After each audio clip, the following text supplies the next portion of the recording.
So the Design Studio offers an in-house service that provides students professional quality printing, laser cutting, as well as other processes such as scanning and direct-to-object printing. The Design Studio is accessible to all students on whatever course you're on, but we specialise in supporting graphics, fashion communication, illustration, textiles and our fashion courses. Our laser cutters allow students to experiment with their designs in different materials, and they also help them get really fine detail, so when they're cutting everything is extremely accurate. The UV printer allows students to print their designs direct to object. We print on bottles, tiles, we've even had students who've printed on loaves of bread before. We also have specialist laser printers where students can print booklets on a variety of different papers.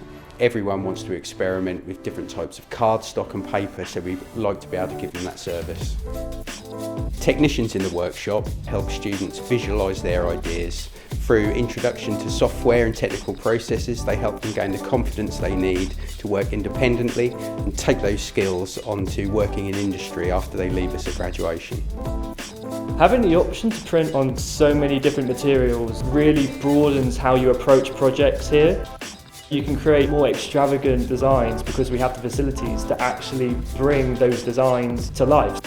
What I often tell students is by the time you've left us after 3 years study is that you should know everything just as well as, if not better than we do.